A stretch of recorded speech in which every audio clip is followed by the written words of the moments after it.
أعوذ بالله من الشيطان الرجيم. بسم الله الرحمن الرحیم. شروع کرتا ہوں اللہ تعالیٰ کے نام سے جو بڑا مہربان نہایت رحم والا ہے۔ سورہ فاتح مکی ہے، اس میں 7 آیاتیں ہیں۔ تفسیر: سورۃ الفاتحہ قرآن مجید کی سب سے پہلی سورت ہے جس کے احادیث میں بڑی فضیلت آئی ہے۔ فاتحہ کے معنی آغاز اور ابتدا کے ہیں، اس لیے اسے الفاتحہ یعنی فاتحۃ الکتاب کہا جاتا ہے۔ اس کے اور بھی متعدد نام احادیث سے ثابت ہے، مثلاً ام القرآن، السبع المثانی، القرآن العظیم، الشفاء، الرقیہ، دم وغیرہ من الاسماء۔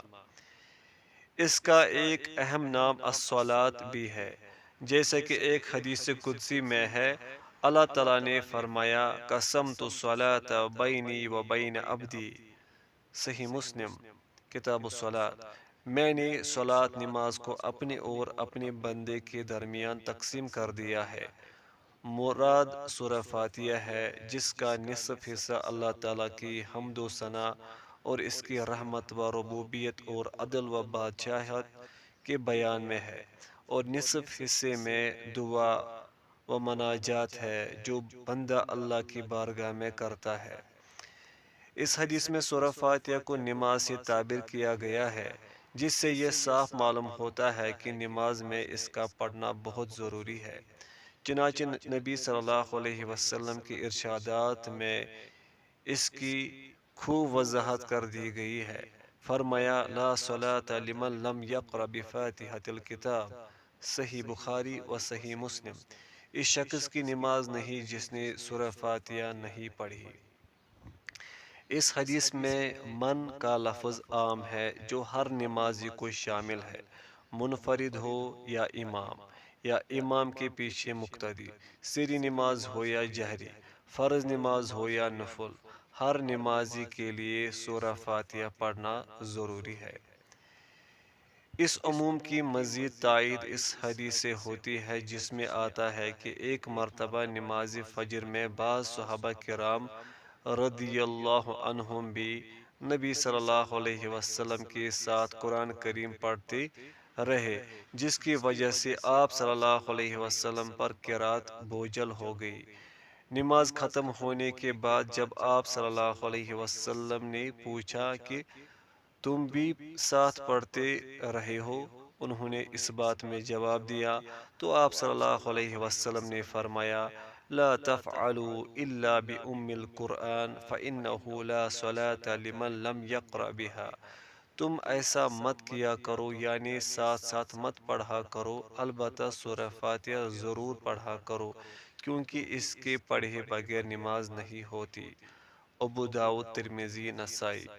اسی طرح حضرت ابو ہریرہ رضی اللہ عنہ سے مروی ہے کہ نبی صلی اللہ علیہ وسلم نے فرمایا، من صلی صلاۃ لم یقرأ فیہا بأم القرآن فہی خداج ثلاثا غیر تمام۔ جس نے بغیر فاتحہ کی نماز پڑھی تو اس کی نماز ناقص ہے۔ 3 مرتبہ آپ صلی اللہ علیہ وسلم نے فرمایا۔ ابو ہریرہ رضی اللہ عنہ سے عرض کیا گیا، انا نکون وراء الامام، امام کے پیچھے بھی ہم نماز پڑھتے ہیں، اس وقت کیا کریں؟ حضرت ابو ہریرہ رضی اللہ عنہ نے فرمایا، اقرأ بہا فی نفسک، امام کے پیچھے تم سورہ فاتحہ اپنے جی میں پڑھو، صحیح مسلم۔ مذکورہ دونوں حدیثوں سے واضح ہوا کہ قرآن مجید میں جو آتا ہے، وَإِذَا قُرِئَ الْقُرْآنُ فَاسْتَمِعُوا لَهُ وَأَنصِتُوا، سورۃ الأعراف، جب قرآن پڑھا جائے تو سنو اور خاموش رہو۔ یا حدیث وَإِذَا قَرَأَ فَأَنصِتُوا، بشرط صحت، جب امام قرات کرے تو خاموش رہو کا مطلب یہ ہے کہ جہری نمازوں میں مقتدی سورہ فاتحہ کے علاوہ باقی قرات خاموشی سے سنے، امام کے ساتھ قرآن نہ پڑھے، یا امام سورہ فاتحہ کی آیات وقفوں کے ساتھ پڑھے تاکہ مقتدی بھی احادیث صحیحہ کے مطابق سورہ فاتحہ پڑھ سکے، یا امام سورہ فاتحہ کے بعد اتنا سکتہ کرے کہ مقتدی سورہ فاتحہ پڑھ لے۔ اس طرح آیت قرآنی اور احادیث صحیحہ میں الحمدللہ کوئی تعارض نہیں رہتا، دونوں پر عمل ہو جاتا ہے، جبکہ سورہ فاتحہ کی ممانعت سے یہ بات ثابت ہوتی ہے کہ کاخم بدہن قرآن کریم اور احادیث صحیحہ میں ٹکراؤ ہے، اور دونوں میں سے کسی ایک پر ہی عمل ہو سکتا ہے، بیک وقت دونوں پر عمل ممکن نہیں۔ فَنَعُوذُ بِاللَّهِ مِنْ هَذَا، دیکھیے سورہ اعراف آیت نمبر 204 کا حاشیہ۔ اس مسئلے کی تحقیق کے لیے ملاحظہ ہو کتاب تحقیق الکلام از مولانا عبد الرحمن مبارک پوری، توضیح الکلام مولانا ارشاد الحق اثری حافظہ اللہ وغیرہ۔ یہاں یہ بات بھی واضح رہے کہ امام ابن تیمیہ رحمۃ اللہ علیہ کے نزدیک سلف کی اکثریت کا قول یہ ہے کہ اگر مقتدی امام کی قرات سن رہا ہو تو نہ پڑھے، اور اگر نہ سن رہا ہو تو پڑھے۔ مجموعہ فتویٰ ابن تیمیہ۔ یہ صورت مکی ہے۔ مکی یا مدنی کا مطلب یہ ہے کہ جو صورتیں ہجرت 13 نبوت سے قبل نازل ہوئی وہ مکی ہے، خواہ ان کا نزول مکہ مکرمہ میں ہوا یا اس کے اطراف و جوانب میں، اور مدنی وہ صورتیں ہیں جو ہجرت کے بعد نازل ہوئی، خواہ مدینہ یا اس کے اطراف میں نازل ہوئی یا اس سے دور، حتیٰ کہ مکہ اور اس کے اطراف ہی میں کیوں نہ نازل ہوئی ہو۔ بسم اللہ کی بابت اختلاف ہے کہ آیا یہ ہر سورت کی مستقل آیت ہے یا ہر سورت کی آیت کا حصہ ہے، یا یہ صرف سورہ فاتحہ کی ایک آیت ہے، یا یہ کسی بھی سورت کی مستقل آیت نہیں ہے۔ اسے صرف دوسری سورت سے ممتاز کرنے کے لیے ہر سورت کے آغاز میں لکھا جاتا ہے۔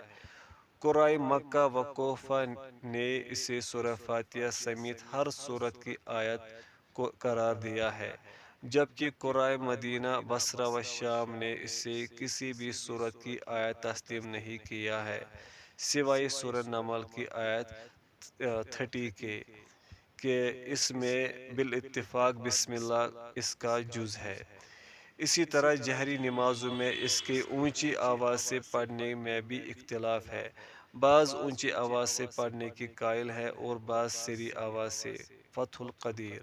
اکثر علماء نے سری آواز سے پڑھنے کو راجح قرار دیا ہے، تاہم جہری آواز سے بھی پڑھنا جائز ہے۔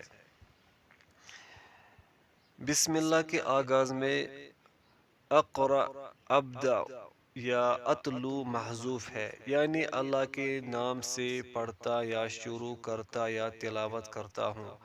ہر اہم کام کے شروع کرنے سے پہلے بسم اللہ پڑھنے کی تاکید کی گئی ہے، چنانچہ حکم دیا گیا ہے کہ کھانے، ذبح، وضو اور جماع سے پہلے بسم اللہ پڑھو۔ تاہم قرآن کریم کی تلاوت کے وقت بسم اللہ الرحمن الرحیم سے پہلے اعوذ باللہ من الشیطان الرجیم پڑھنا بھی ضروری ہے۔ فَإِذَا قَرَأْتَ الْقُرْآنَ فَاسْتَعِذْ بِاللَّهِ مِنَ الشَّيْطَانِ الرَّجِيمِ، سورۃ النمل۔ جب تم قرآن کریم پڑھنے لگو تو اللہ کی جناب میں شیطان رجیم سے پناہ مانگو۔ الحمد للہ رب العالمین۔ سب تعریف اللہ تعالیٰ کے لیے ہے جو تمام جہانوں کا پالنے والا ہے۔ تفسیر۔ الحمد میں الف لام استغراق یا اختصاص کے لیے ہے، یعنی تمام تعریفیں اللہ کے لیے ہیں یا اس کے لیے خاص ہے، کیونکہ تعریف کا اصل مستحق اور سزاوار صرف اللہ تعالیٰ ہے۔ کسی کے اندر کوئی خوبی، حسن یا کمال ہے تو وہ بھی اللہ تعالیٰ کا پیدا کردہ ہے، اس لیے حمد تعریف کا مستحق بھی وہی ہے۔ اللہ، یہ اللہ کا ذاتی نام ہے، اس کا استعمال کسی اور کے لیے جائز نہیں۔ الحمدللہ یہ کلمہ شکر ہے جس کی بڑی فضیلت احادیث میں آئی ہے۔ ایک حدیث میں لا الہ الا اللہ کو افضل الذکر اور الحمدللہ کو افضل الدعا کہا گیا ہے۔ ترمذی، نسائی وغیرہ۔ صحیح مسلم اور نسائی کی روایت میں ہے الحمدللہ تملأ المیزان، الحمدللہ میزان کو بھر دیتا ہے۔ اسی لیے ایک اور حدیث میں آتا ہے کہ اللہ اس بات کو پسند فرماتا ہے کہ ہر کھانے پر اور پینے پر بندہ اللہ کی حمد کرے۔ صحیح مسلم۔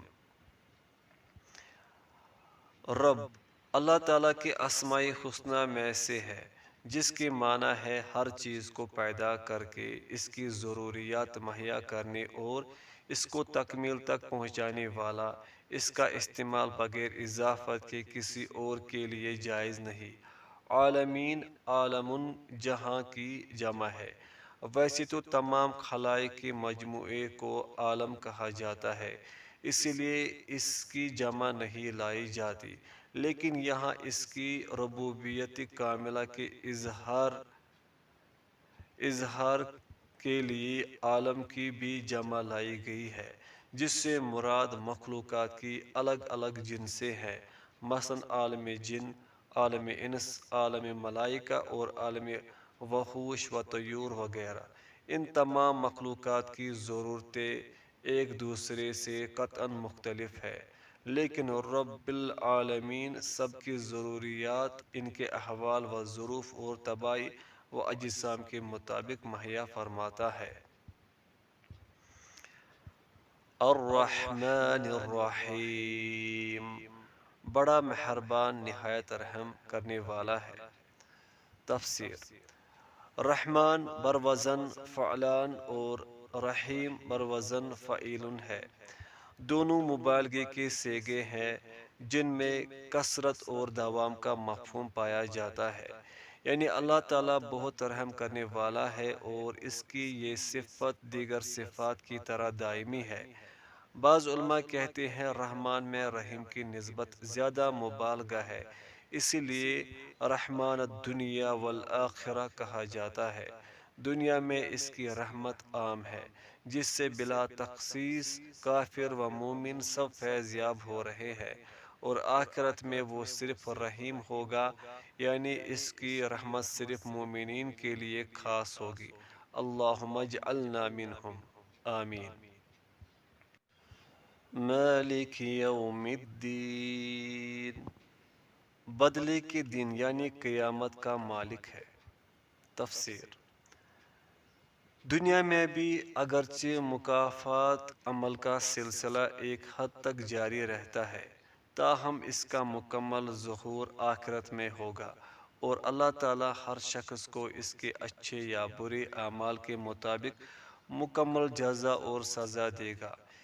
اسی طرح دنیا میں عارضی طور پر اور بھی کئی لوگوں کے پاس تحت الاسباب اختیارات ہوتے ہیں، لیکن آخرت میں تمام اختیارات کا مالک صرف اور صرف اللہ تعالیٰ ہی ہوگا۔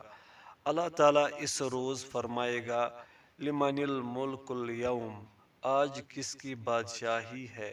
پھر وہی جواب دے گا للہ الواحد القہار، صرف ایک غالب اللہ کے لیے۔ یوم لا تملک نفس لنفس شیئا والامر یومئذ للہ، سورۃ الانفطار۔ اس دن کوئی ہستی کسی کے لیے اختیار نہیں رکھے گی، سارا معاملہ اللہ کے ہاتھ میں ہوگا، یہ ہوگا جزا کا دن۔ ایاک نعبد و ایاک نستعین، ہم صرف تیری ہی عبادت کرتے ہیں اور صرف تجھ ہی سے مدد چاہتے ہیں۔ تفسیر۔ عبادت کے معنی ہے کسی کی رضا کے لیے انتہائی تذلل و عاجزی اور کمال خشوع کا اظہار، اور بقول ابن کثیر شریعت میں کمال محبت، خضوع اور خوف کے مجموعے کا نام ہے، یعنی جس ذات کے ساتھ محبت بھی ہو، اس کی ما فوق الاسباب طاقت کے سامنے عاجزی و بے بسی کا اظہار بھی ہو، اور اسباب و ما فوق الاسباب ذرائع سے اس کی گرفت کا خوف بھی ہو۔ سیدھی عبارت نعبدک و نستعینک، ہم تیری عبادت کرتے اور تجھ سے مدد چاہتے ہیں ہوتی، لیکن اللہ تعالیٰ نے یہاں مفعول کو فعل پر مقدم کر کے ایاک نعبد و ایاک نستعین فرمایا، جس سے مقصد اختصاص پیدا کرنا ہے، یعنی ہم تیری ہی عبادت کرتے اور تجھ ہی سے مدد چاہتے ہیں۔ نہ عبادت اللہ کے سوا کسی اور کی جائز ہے اور نہ استعانت ہی کسی اور سے جائز ہے۔ ان الفاظ سے شرک کا سدباب کر دیا گیا ہے، لیکن جن کے دلوں میں شرک کا روگ رہ پا گیا ہے وہ ما فوق الاسباب اور ما تحت الاسباب استعانت میں فرق کو نظر انداز کر کے عوام کو مغالطے میں ڈال دیتے ہیں اور کہتے ہیں کہ دیکھو ہم بیمار ہو جاتے ہیں تو ڈاکٹر سے مدد حاصل کرتے ہیں، بیوی سے مدد چاہتے ہیں، ڈرائیور اور دیگر انسانوں سے مدد کے طالب ہوتے ہیں۔ اس طرح وہ یہ باور کراتے ہیں کہ اللہ کے سوا اوروں سے مدد مانگنا بھی جائز ہے، حالانکہ اسباب کے ماتحت ایک دوسرے سے مدد چاہنا اور مدد کرنا یہ شرک نہیں ہے، یہ تو اللہ تعالیٰ کا بنایا ہوا نظام ہے جس میں سارے کام ظاہری اسباب کے مطابق ہی ہوتے ہیں، حتیٰ کہ انبیاء بھی انسانوں کی مدد حاصل کرتے ہیں۔ حضرت عیسیٰ علیہ السلام نے فرمایا، من انصاری اللہ، سورۃ الصف، اللہ کے دین کے لیے کون میرا مددگار ہے۔ اللہ تعالیٰ نے اہل ایمان کو فرمایا، وَتَعَاوَنُوا عَلَى الْبِرِّ وَالتَّقْوَى، سورۃ المائدہ، نیکی اور تقوی کے کاموں پر ایک دوسرے کی مدد کرو۔ ظاہر بات ہے کہ یہ تعاون ممنوع ہے، نہ شرک بلکہ مطلوب و محمود ہے۔ اس کا اصطلاحی شرک سے کیا تعلق؟ شرک تو یہ ہے کہ ایسے شخص سے مدد طلب کی جائے جو ظاہری اسباب کے لحاظ سے مدد نہ کر سکتا ہو، جیسے کسی فوت شدہ شخص کو مدد کے لیے پکارنا، اس کو مشکل کشا اور حاجت روا سمجھنا، اس کو نافع و ضار باور کرنا اور دور و نزدیک سے ہر ایک کی فریاد سننے کی صلاحیت سے بہرور تسلیم کرنا۔ اس کا نام ہے ما فوق الاسباب طریقے سے مدد طلب کرنا اور اسے خدائی صفات سے متصف ماننا، اسی کا نام شرک ہے، جو بدقسمتی سے محبت اولیاء کے نام پر مسلمان ملکوں میں عام ہے، اعاذنا اللہ منہ۔ توحید کی تین قسمیں ہیں۔ اس موقع پر مناسب معلوم ہوتا ہے کہ توحید کی تین اہم قسمیں بھی مختصر بیان کر دی جائے۔ یہ قسمیں ہیں توحید ربوبیت، توحید الوہیت اور توحید صفات۔ پوائنٹ فرسٹ، توحید ربوبیت کا مطلب ہے کہ اس کائنات کا خالق، مالک، رازق اور مدبر صرف اللہ تعالیٰ ہے۔ اس توحید کو ملاحدہ و زنادقہ کے علاوہ تمام لوگ مانتے ہیں، حتیٰ کہ مشرکین بھی اس کے قائل رہے ہیں اور ہے، جیسا کہ قرآن کریم نے مشرکین مکہ کا اعتراف نقل کیا ہے۔ مثلا فرمایا، اے پیغمبر صلی اللہ علیہ وسلم، ان سے پوچھے کہ تم کو آسمان و زمین میں رزق کون دیتا ہے، یا تمہارے کانوں اور آنکھوں کا مالک کون ہے، اور بے جان سے جاندار اور جاندار سے بے جان کون پیدا کرتا ہے، اور دنیا کے کاموں کا انتظام کون کرتا ہے؟ جٹ کہہ دیں گے کہ اللہ، یعنی یہ سب کام کرنے والا اللہ ہے۔ سورہ یونس آیت نمبر 31۔ دوسرے مقام پر فرمایا، اگر آپ صلی اللہ علیہ وسلم ان سے پوچھیں کہ آسمان و زمین کا خالق کون ہے تو یقیناً یہی کہیں گے کہ اللہ۔ سورۃ الزمر۔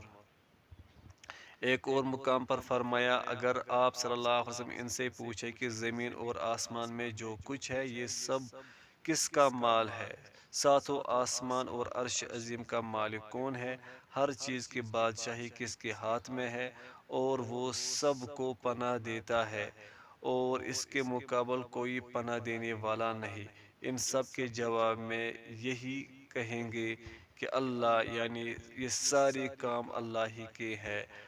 سورۃ المؤمنون وغیرہ من الآیات۔ پوائنٹ سیکنڈ، توحید الوہیت کا مطلب ہے عبادت کی تمام اقسام کا مستحق صرف اللہ تعالی ہے، اور عبادت ہر وہ کام ہے جو کسی مخصوص ہستی کی رضا کے لیے یا اس کی ناراضی کے خوف سے کیا جائے۔ اس لیے نماز، روزہ، حج اور زکوٰۃ صرف یہی عبادات نہیں ہے بلکہ کسی مخصوص ہستی سے دعا التجا کرنا، اس کے نام کی نظر و نیاز دینا، اس کے سامنے دست بستہ کھڑا ہونا، اس کا طواف کرنا، اسے طمع اور خوف رکھنا وغیرہ بھی عبادت ہے۔ توحید الوہیت یہ ہے کہ یہ تمام کام صرف اللہ تعالیٰ ہی کے لیے کیے جائے۔ قبر پرستی کے مرض میں مبتلا عوام و خواص اس توحید الوہیت میں شرک کا ارتکاب کرتے ہیں، اور مذکورہ عبادات کی بہت سی قسمیں وہ قبروں میں مدفون افراد اور فوت شدہ بزرگوں کے لیے بھی کرتے ہیں، جو سراسر شرک ہے۔ پوائنٹ تھرڈ، توحید صفات کا مطلب ہے اللہ تعالیٰ کی جو صفات قرآن و حدیث میں بیان ہوئی ہے، ان کو بغیر کسی تعویل اور تحریف کے تسلیم کرے، اور وہ صفات اس انداز میں کسی اور کے اندر نہ مانے۔ مثلاً جس طرح اس کی صفت علم غیب ہے، یا دور اور نزدیک سے ہر ایک کی فریاد سننے پر وہ قادر ہے، کائنات میں ہر طرح کا تصرف کرنے کا اسے اختیار حاصل ہے، یا اس قسم کی اور صفات الہیہ ان میں سے کوئی صفت بھی اللہ کے سوا کسی نبی، ولی یا کسی بھی شخص کے اندر تسلیم نہ کی جائے۔ اگر تسلیم کی جائے گی تو یہ شرک ہوگا۔ افسوس ہے کہ قبر پرستی میں شرک کی یہ قسم بھی عام ہے، اور انہوں نے اللہ کی مذکورہ صفات میں بہت سے بندوں کو بھی شریک کر رکھا ہے، اعاذنا اللہ منہ۔ اہدنا الصراط المستقیم، ہمیں سیدھی اور سچی راہ دکھا۔ تفسیر: ہدایت کے کئی مفہوم ہیں۔ راستے کی طرف رہنمائی کرنا، راستے پر چلا دینا، منزل مقصود پر پہنچا دینا۔ اسے عربی میں ارشاد، توفیق، الہام اور دلالت سے تعبیر کیا جاتا ہے، یعنی ہماری صراط مستقیم کی طرف رہنمائی فرما، اس پر چلنے کی توفیق اور اس پر استقامت نصیب فرما، تاکہ ہمیں تیری رضا منزل مقصود حاصل ہو جائے۔ یہ صراط مستقیم محض عقل اور ذہانت سے حاصل نہیں ہو سکتی۔ یہ صراط مستقیم وہی الاسلام ہے جسے نبی صلی اللہ علیہ وسلم نے دنیا کے سامنے پیش فرمایا، اور جو اب قرآن و احادیث صحیحہ میں محفوظ ہے۔ صراط الذین انعمت علیہم غیر المغضوب علیہم ولا الضالین، ان لوگوں کی راہ جن پر تو نے انعام کیا، ان کی نہیں جن پر غضب کیا گیا، اور نہ گمراہوں کی۔ تفسیر: یہ صراط مستقیم کی وضاحت ہے کہ یہ سیدھا راستہ وہ ہے جس پر وہ لوگ چلے جن پر تیرا انعام ہوا۔ یہ منعم علیہ گروہ ہے، انبیاء، شہداء، صدیقین اور صالحین کا، جیسا کہ سورہ نساء میں ہے، وَمَن يُطِعِ اللَّهَ وَالرَّسُولَ فَأُولَٰئِكَ مَعَ الَّذِينَ أَنْعَمَ اللَّهُ عَلَيْهِم مِّنَ النَّبِيِّينَ وَالصِّدِّيقِينَ وَالشُّهَدَاءِ وَالصَّالِحِينَ وَحَسُنَ أُولَٰئِكَ رَفِيقًا۔ اور جو اللہ اور اس کے رسول صلی اللہ علیہ وسلم کی اطاعت کرتے ہیں، وہ قیامت کے روز ان لوگوں کے ساتھ ہوں گے جن پر اللہ نے انعام کیا، یعنی انبیاء، صدیقین، شہداء اور صالحین، اور ان لوگوں کی رفاقت بہت ہی خوب ہے۔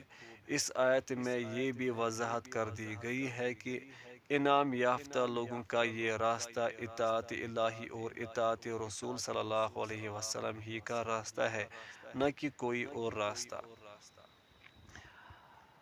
بعض روایت سے ثابت ہے کہ مغضوب علیہم، جن پر اللہ کا غضب نازل ہوا، سے مراد یہودی، اور ضالین، گمراہوں سے مراد نصارہ، عیسائی ہے۔ ابن ابی حاتم کہتے ہیں کہ مفسرین کے درمیان اس میں کوئی اختلاف نہیں، لا اعلم خلافا بین المفسرین فی تفسیر المغضوب علیہم بالیہود والضالین بالنصارى فتح القدیر۔ اس لیے صراط مستقیم پر چلنے کی خواہش رکھنے والوں کے لیے ضروری ہے کہ وہ یہود اور نصارہ دونوں کی گمراہیوں سے بچ کر رہے۔ یہود کی بڑی گمراہی یہ تھی کہ وہ جانتے بوجھتے صحیح راستے پر نہیں چلتے تھے، آیات الہی میں تحریف اور ہیلا کرنے سے گریز نہیں کرتے تھے۔ حضرت عزیر علیہ السلام کو ابن اللہ کہتے، اپنے احبار و رہبان کو حرام و حلال کرنے کا مجاز سمجھتے تھے۔ نصارہ کی بڑی غلطی یہ تھی کہ انہوں نے حضرت عیسیٰ علیہ السلام کی شان میں غلو کیا اور انہیں ابن اللہ اور ثالث ثلاثہ، اللہ کا بیٹا اور تین خدا میں سے ایک قرار دیا۔ افسوس ہے کہ امت محمدیہ میں بھی یہ گمراہیاں عام ہے اور اسی وجہ سے وہ دنیا میں ذلیل و رسوا ہے۔ اللہ تعالیٰ اسے ضلالت کے گڑھے سے نکالے تاکہ ادبار و نکبت کے بڑھتے ہوئے سائے سے وہ محفوظ رہ سکے۔ سورہ فاتحہ کے آخر میں آمین کہنے کی نبی صلی اللہ علیہ وسلم نے بڑی تاکید اور فضیلت بیان فرمائی ہے، اس لیے امام اور مقتدی ہر ایک کو آمین کہنی چاہیے۔ نبی صلی اللہ علیہ وسلم جہری نمازوں میں اونچی آواز سے آمین کہا کرتے تھے اور صحابہ رضی اللہ عنہم بھی، حتیٰ کہ مسجد گونج اٹھتی۔ ابن ماجہ، ابن کثیر۔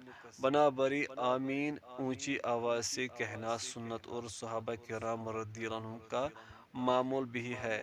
آمین کے معنی مختلف بیان کیے گئے ہیں، کذالک فلیکن، اسی طرح ہو، لا تخیب رجاءنا، ہمیں نامراد نہ کرنا، اللہم استجب لنا، اے اللہ ہماری دعا قبول فرما لے۔